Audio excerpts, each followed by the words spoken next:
Saudações a todos inscritos e visitantes do canal Despertar de Consciência, né? Chegamos à parte 11, né? Com esse assunto aí de Daniel capítulo 9. Um livro e um capítulo muito utilizado para validar ali um suposto arrebatamento e a volta de algum Machia, né? Pois bem, como já vimos todos os tipos de interpretação cristã e gambiarras utilizadas para se provar, né, esse suposto Machia, agora nós vamos pegar aqui na perspectiva judaica, correto? Que é obviamente o mais indicado para se entender Daniel capítulo 9, porque Daniel não é profeta, né? Para você que não sabe, e eu vou provar isso, porque o livro de Daniel não é cristão, né, gente? Nós não podemos utilizar teologia cristã para explicar livros que nem cristãos são, né, gente? Já começa por aí, né? A gambiarra começa por aí.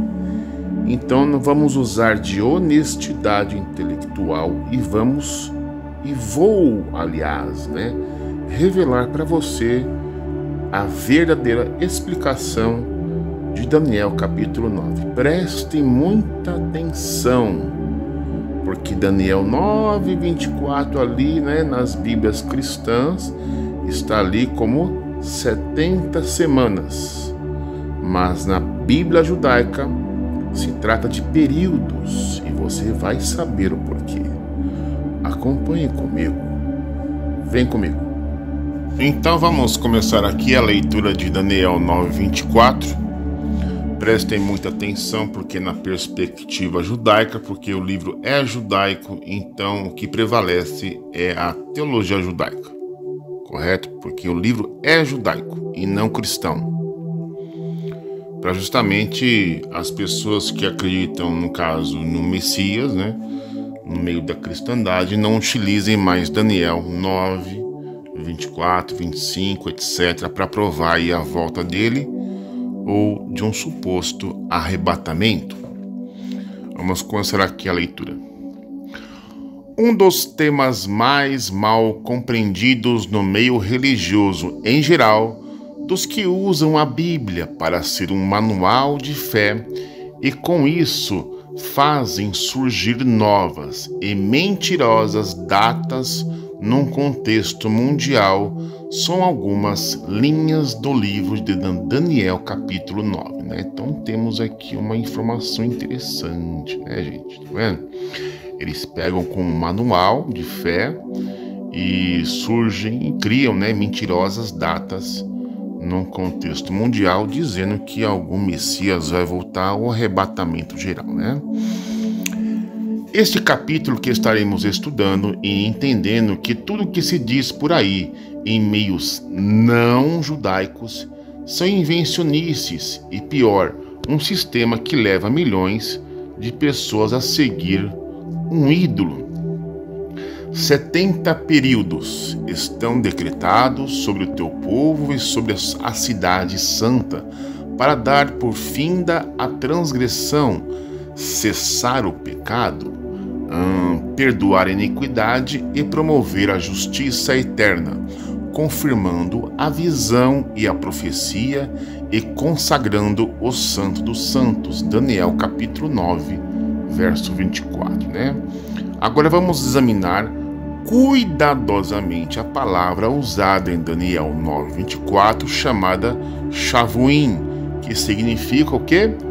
Períodos. Então aqui não é água com açúcar, né, gente? É cuidadosamente, né? Bem, esta palavra tem sido traduzida em vários idiomas por semana. Confira na sua Bíblia cristã aí, Daniel 9:24, está lá como 70 semanas, tá? Isso está errado. No entanto, há uma regra para que Shavua, ou semanas, seja apenas usada para a semana que se inicia no primeiro dia e acaba no Shabat. Outra condição para que se possa usar a palavra Shavua, ou semanas, são apenas para o ano de descanso da terra, quando o 7º ano do ciclo de agricultura era descanso da terra. Portanto, para que se possa usar a palavra Shavuot, que quer dizer semanas, somente nesses dois casos. No caso aqui, Devarim 16:9, que é o Deuteronômio, né? Então temos aqui a palavra, né? Shivim Shavuot, 7 serão as semanas que contarás. Aqui se referindo à contagem das semanas para a festa de peregrinação chamada de Shavuot, semanas, conhecida também como Pentecostes, né? Vamos conferir aqui no hebraico aqui agora. Aqui temos uma Bíblia, né, judaica com transliteração, né, e no hebraico também, para conferirmos, né? Deuteronômio capítulo 16, verso 9, 7 semanas contarás. Desde que a foice começar na seara, começarás a contar as 7 semanas. E aqui temos aqui no hebraico, né? Começa daqui para lá, aqui ó, Shavuot, que é esse aqui no caso, né? Da direita para a esquerda. Então começa aqui, ó, Shivia, Shavuot. Continuando o nosso estudo, né? A contagem então se inicia no primeiro dia da semana, segundo a Torá, e sendo contadas 7 Shavuots, portanto, semanas completas de domingo a sábado, isto é, Shavua, no hebraico. Em Daniel não temos Shavua, e sim Shavuim, que significa períodos. Mas, quando se usa esta palavra para períodos, pode sim existir um período de 7 dias. Este pode ser chamado de Shavua. Se inicia no primeiro dia e terminando no 7º dia, no caso, Shabat. Também pode ser chamado de Shavui, se iniciando numa quarta-feira e terminando na terça. Esta diferença de um nome de semana e a outro o nome de período. Em Ezequiel 45:21, temos aqui transliterado, tá? Bonitinho para você, que significa o quê? No primeiro mês, no dia 14 do mês, tereis a Pessah, uma festa de semanas. Em dias, Matzot, se começa. Aqui em Ezequiel usa semanas em dias, ou seja, são introduzidas 2 semanas na festa, pois ela se inicia numa e termina em outra. Não são semanas completas, porém são 2 as semanas. Não é o caso de Daniel 9:24, quando se usa Shavuí, não para semanas reais ou proféticas. Daniel não era profeta, mas se referindo a períodos. 70 períodos deve ser o mais indicado para que possamos entender o que se trata a palavra e a visão. Entenderam até aqui? Então o estudo aqui ele estimula o quê? Entendimento e não apenas crenças, né? Fé e razão devem caminhar juntos, né? Então tem que se entender também. 70 períodos estão decretados sobre o teu povo e sobre a cidade santa, para dar por fim da transgressão, cessar o pecado, perdoar a iniquidade e promover a justiça eterna, confirmando a visão e a profecia e consagrando o Santo dos Santos. Daniel 9:24. Bem, quem são o povo de Daniel? A igreja? Claro que não, pois Daniel vivia cativo na corte dos reis de Babilônia, e depois estão no primeiro ano do reinado Medo-Pérsia. Seu povo era o povo judeu. Óbvio, Daniel 1:6. Dentre os filhos de Judá que foram escolhidos estavam Daniel. Portanto, 70 semanas estão decretadas sobre Judá. Qual é a cidade santa, senão Jerusalém? Ela é a capital do povo de Judá, a capital dos judeus. Esta é a síntese primária de toda a visão. Aqui Daniel teria a explicação pelo que havia feito há minutos antes, voltando ao Eterno em orações, olha essa palavra aqui, presta atenção, em orações, súplicas e jejuns, e se cobrindo como cinzas e com enlutado, lá no capítulo 9, verso 3, Como sempre digo, não podemos experimentar o sabor das profecias e da palavra de Hashem, o Criador, através de errôneas traduções. Então, presta atenção que o problema são as errôneas traduções, E por versículos isolados. Isso aqui é um vício muito grande no meio da cristandade, tá, gente? Eles adoram versículos isolados, tá? Mas a gente recomenda que a pessoa leia sempre um capítulo antes, para se entender um assunto. Mesmo sendo em quantidade, como examinamos entre o 24 e o 27 apenas. Todo o contexto será importante para entender, não digo aceitar, é para entender. Tá vendo aqui, Estamos aqui estimulando o entendimento e não crenças apenas. A realidade da palavra do mensageiro do Eterno, o anjo enviado a Daniel. Dentro da palavra-chave, 70 períodos ou semanas são variadas coisas que acontecem. Eu estou usando uma tradução de Jairo Friedin, de David Godorovitz, da editora Sefer. Baseado no hebraico, Talmud e fontes judaicas.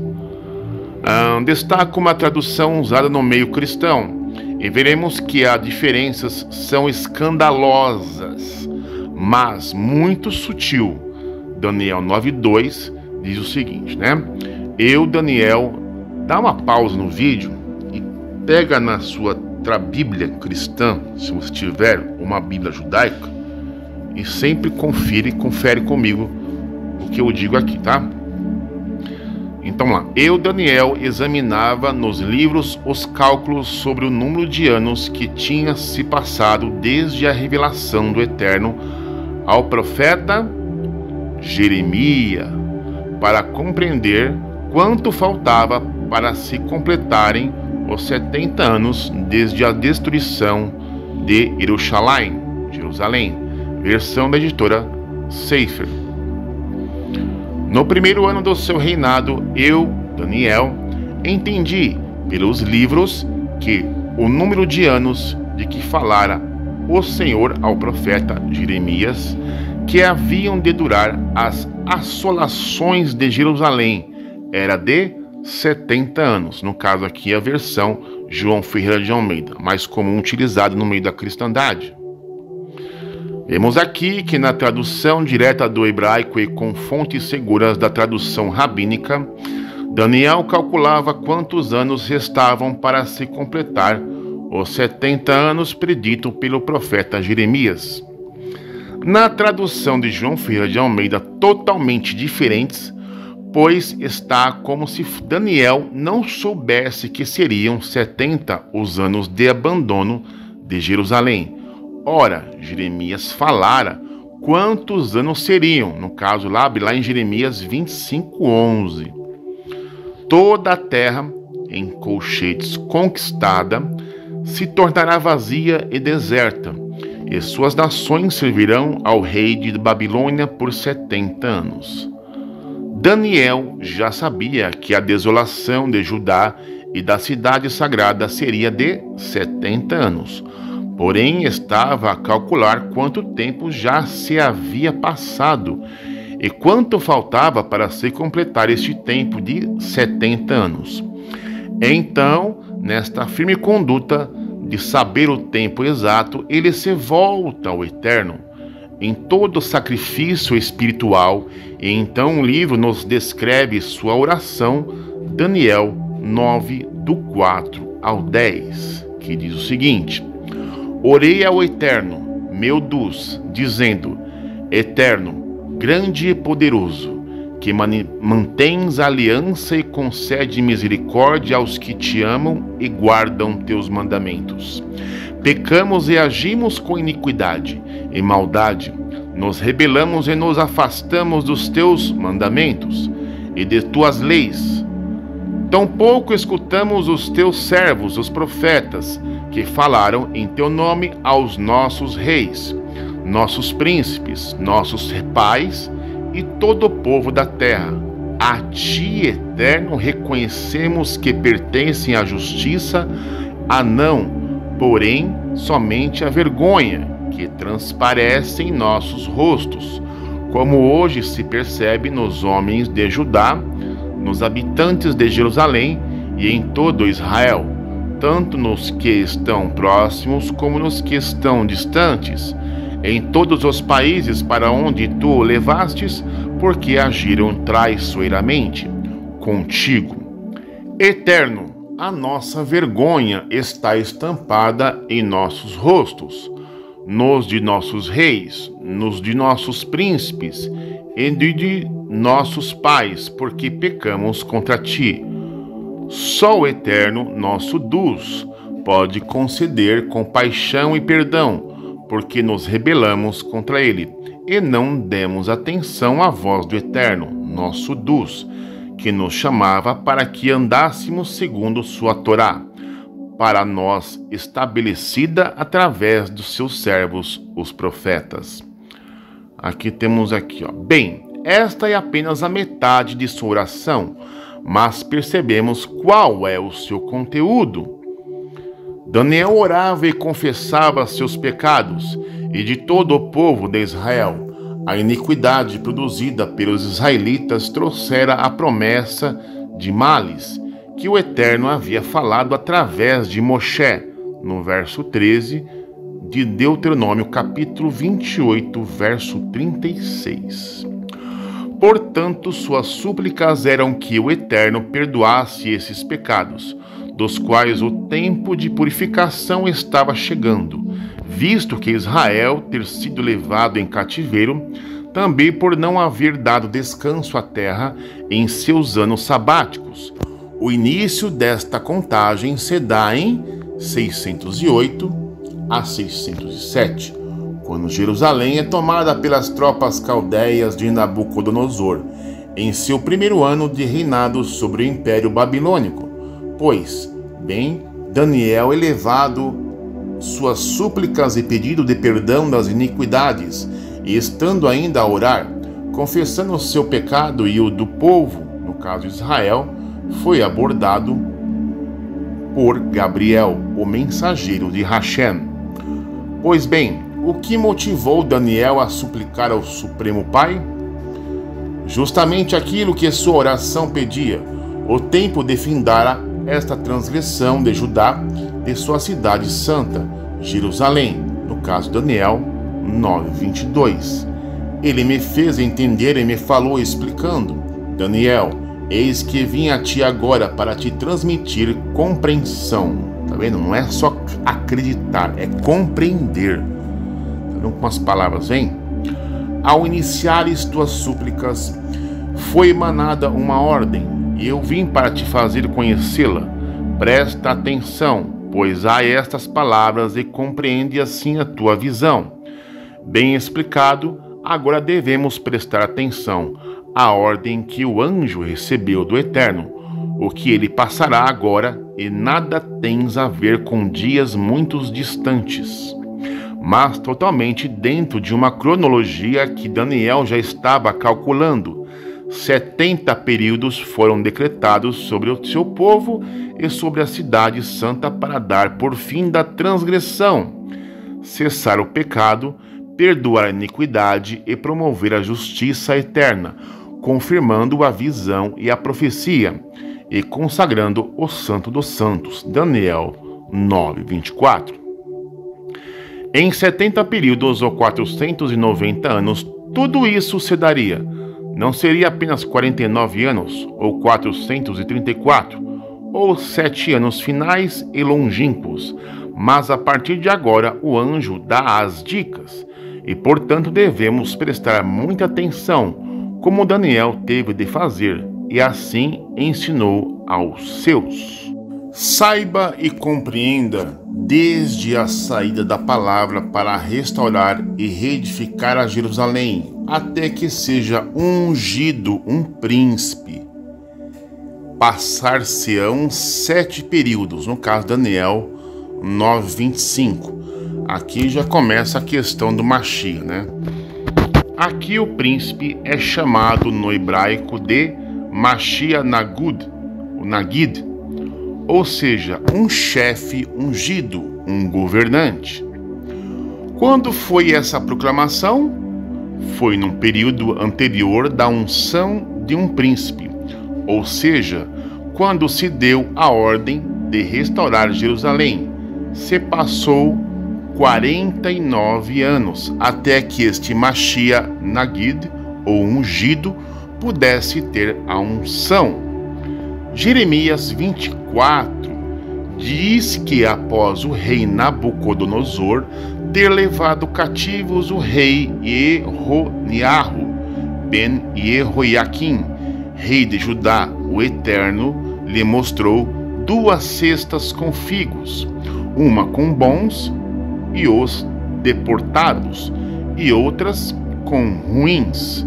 Vejamos, assim se pronuncia o Eterno, o Deus de Israel: considerai os cativos de Judá, que daqui mandei embora para a terra dos caldeus, como os figos bons, e voltarei para eles meu olhar para o bem, e os trarei de volta a esta terra. Eu os restaurarei e não os deixarei tombar. Hei de plantá-los e não serão desenraizados. No caso de Jeremias 24, 5 e 6. Em 607 a 606 isso se dá, e os figos bons serão levados cativos. De onde saírem, voltarão 70 anos depois. Yeshaiahu 44, 21 e 45, 4, no caso Isaías, por favor leiam, né? Nos mostra claramente que Ciro é seu ungido e que Israel novamente teria os seus pecados perdoados. Jerusalém seria de novo habitada e as cidades seriam reconstruídas, além do templo que seria restabelecido, e tudo isso dentro do tempo em que Ciro for um príncipe ungido, Mashiach Nagid. Quando Ciro foi ungido, aproximadamente 559 a 558. Uma de suas missões era de dar liberdade aos judeus. Essa unção se completa aos 49 anos primeiros de Daniel. No ano 537, Ciro foi designado rei sobre o Império Babilônico, anexando tudo ao Império Medo-Persa. No primeiro ano do seu governo sobre a Terra Santa, ele decretou que todos os judeus poderiam voltar a Sião. No primeiro ano de Ciro, rei da Pérsia, para que se cumprisse a palavra do Eterno, proferida pela boca de Jeremias, o Eterno despertou o espírito de Ciro, o rei da Pérsia, e ele fez proclamar todo o seu reino, e também por escrito, dizendo: assim disse Ciro, rei da Pérsia, o Eterno soberano dos céus me deu todos os reinos da terra, e me encarregou de lhe construir uma casa em Jerusalém, que fica em Judá. Quem entre vós for de todo o seu povo, que o Eterno, seu Deus, esteja com ele e suba. 1 Crônicas, capítulo 36, versos 22 e 23. Neste momento da história, Ciro agiu como o Mashiach, como disse o anjo Daniel. Não um Messias como se imagina hoje na religião cristã, mas um ungido pelo poder de Hashem, para fazer sua palavra verdadeira e trazer de volta os cativos de Eretz, Israel, terra de Israel. Haviam, portanto, passados 49 anos desde que foi proclamada a palavra de restauração e reedificação de Jerusalém, quando Ciro foi eleito rei da Pérsia em 557. O início da contagem, portanto, se dá entre 607 e 606 aproximadamente. Durante 62 períodos será reconstruída com suas pragas e os seus fossos, enfrentando tempos difíceis. Daniel 9:25. Durante 437 anos seria reconstruída com dureza. Não seria fácil reerguê-la, e isso levou tempo. Os que ficaram na cidade santa pouco podiam fazer, e com a volta dos primeiros exilados, parecia que ele havia tomado uma força capaz de poder se levantar novamente, quando vemos que os trabalhos difíceis que o anjo falara a Daniel eram reais. Quando os adversários de Judá e Benjamim souberam que o povo que voltou do exílio estavam para construir um santuário ao Eterno, então os povos ao redor de Israel procuravam debilitar as mãos de Judá, fustigando-os com ataques, enquanto tentavam construir. Contrataram conselheiros com o objetivo de encontrar formas de frustrar seus planos de construção durante todo o reinado de Ciro, até o reinado de Dário, e durante o reinado de Achashverosh, que é Assuero, é a pronúncia essa, né? Achashverosh, engendraram uma acusação contra os habitantes de Judá e Jerusalém. Portanto, durante estes reinados, as 62 semanas já estavam em andamento e iniciados na mesma data de 607. Tanto a unção de um príncipe ou Messias ungido, quanto a reconstrução de Jerusalém se iniciam na mesma data e não são as sequências de uma outra. Bem, a profecia diz que após 62 semanas ou períodos, um ungido seria morto. É nessa parte aqui que muitos da cristandade aí pegam. Lá o Messias seria morto, né? O JC, por assim dizer, né? O Messias, né? O mais falado. Aqui, aos que não estão acostumados com o entendimento judaico, levará um susto, mas a pura realidade do texto e a verdade de Hashem, bendito seja. Diz o seguinte: e depois das 62 semanas seria abatido o ungido, e não teria outro, o povo de um monarca que viria destruir a cidade e o santuário, mas por fim seria arrastado por uma inundação. Depois, até o final da guerra, grande destruição foi decretada. Daniel 9:26. O ungido, ou Machia, aqui se refere ao sumo sacerdote. Com uma contagem, os 62 períodos acabam em 171, quando a Judá estaria dominada pelos Seleucidas, e com seu monarca Antíoco Epífanes. Neste ano, o último Kohen Gadol, sumo sacerdote da linhagem de Arão, é abatido, e depois dele não houve outro. Mesmo nos tempos de domínio romano, em que supostamente viveu Jesus, os sacerdotes não eram desta linhagem, e o cargo era vendido, não se cumprindo mais a Torá com relação a isso. Portanto, ao término das 62 semanas, quem morre? O sumo sacerdote Onias. No livro de 2 Macabeus, capítulo 4, verso 30 ao 38, vemos descrito seu fim. Aí, no caso, vocês têm que baixar, ou se você tiver aí, a Bíblia de Jerusalém em espanhol, tá? Você abre na passagem e você vai ter lá toda a escrita em espanhol, que é mais indicada aqui para a gente entender aqui o caso, né? Vamos pular aqui. Eu não domino o espanhol, então eu posso errar na leitura, então mesmo assim eu não vou arriscar, ok? Vamos pular aqui, né? Aqui, ó, Bíblia de Jerusalém, versão em espanhol, tá? Inclusive, até mesmo o rei Antíoco Epífanes ficou chocado com a morte de Onias, que era devoto ao Eterno, e chorou sua morte. Porém, a escritura em Daniel diz que este mesmo monarca arrasaria a cidade e acabaria morto com uma inundação. Por um período, ele forçou pactos consistentes com os poderosos, e meio período ele aboliu sacrifícios e oblações. Abominações serão praticadas sobre as elevadas alturas, até que venha o extermínio, como já estava decretado, no caso 26, sobre seus perpetradores.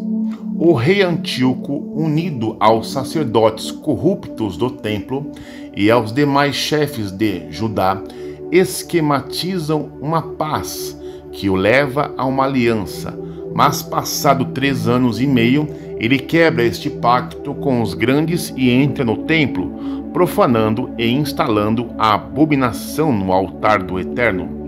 Coloca a estátua de Zeus e em todos os locais públicos do serviço ao Eterno.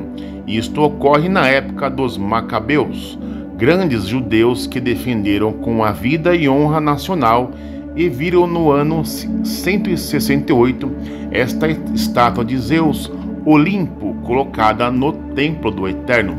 No ano de 173, Antíoco, vindo de uma excursão no Egito, passando por Jerusalém, trouxe muita revolta aos fiéis do Eterno, mas fez a vontade dos infiéis, que estão ansiosos pela construção, e aceitaram a dita aliança, que em 170 foi subitamente quebrada. No ano 167, os Macabeus finalmente derrotaram o exército grego de Seleuco e se firmaram novamente como nação, fazendo a purificação do templo e de todo o povo. As lutas continuaram até obterem a completa afirmação, que durou até 63, quando tropas romanas invadiram a Judá, mas isso já fora das 70 semanas de Daniel. Este relato podemos ver no livro de 1 Macabeus. Portanto, a duração dos 490 anos se deram entre 607 e 117. Ela nos traz em fatos isolados que se dão a partir de uma mesma data, no caso 607. A unção de Machia Nagid, ou seja, Ciro, em 558, há 7 semanas, edificação de Jerusalém com seus muros em 434 anos, há 62 semanas, a morte do ungido, o sumo sacerdote Onias, em 171, depois das 62 semanas, entre os anos 173 e 167, o pacto de Antíoco e os grandes, primeira semana. Entenderam até aqui? Ficou muito claro para vocês? Então, baseado no que a gente acabou de ler, e se você desejar assim, ou assistir de novo o vídeo, para entender, porque é muitos números, né? Muitas datas, isso acaba aqui, por assim dizer, bugando a mente de muitos, né? Mas está provado aí, né? O Machia, no caso ali, é o tal do Ciro.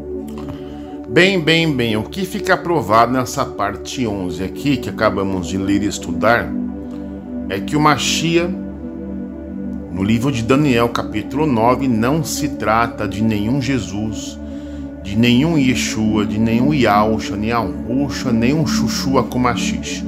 Foi provado que o Machia se trata de apenas de Ciro. Acabou. Então fica provado, impossibilitado de qualquer cristão tentar utilizar Daniel capítulo 9 para sustentar aí uma possível volta de um Machia e de um suposto arrebatamento, correto? Bem, no próximo vídeo que eu vou estar fazendo, né, que vai ser daqui a alguns dias provavelmente, vai ser esse assunto aqui: o mau caratismo de ateus de internet sobre o Covid-19. Então, o que eu vou estar fazendo nesse vídeo aqui? Eu vou estar explicando Por que que os ateus de internet são mau caráteres? Por que que o mau caratismo no meio dos ateus de internet são mau caráteres sobre o Covid-19? Vou explicar isso, gente. Eu vou acabar com um paradigma, com um grande vício, porque os ateus que eu vou estar falando de internet não representam, obviamente, os ateus militantes, né? Porque ateu de verdade, gente, não vai ficar discutindo internet com religioso, né? Isso é coisa de ateu de internet. Ateu Nutella, né? Revoltadinho aí com algum deus, né? E por assim dizer, eles acabam que culpando algum deus ou algum livro sagrado, né? A responsabilidade sobre as mortes, sobre as vítimas do Covid-19, né? E eu vou explicar para vocês a estratégia que eles utilizam para jogar nas costas de algum deus aí a morte de muita gente, inclusive de crianças, tá? E como você poderá se defender perante essas acusações. E também vou colocar ali uma explicação ali espiritual, né? Do porquê esta pandemia foi autorizada ou permitida, não somente a do Covid, né, mas também temos aí da peste negra, né, enfim, outras pandemias que vieram no mundo passado, essa do Covid e as que futuramente vão vir também sobre a face da Terra. Você vai entender quais as razões, entre aspas, o Eterno permite essas pandemias que caiam sobre a humanidade, ok? Um grande abraço do emissário Cristiano, até a próxima, fui!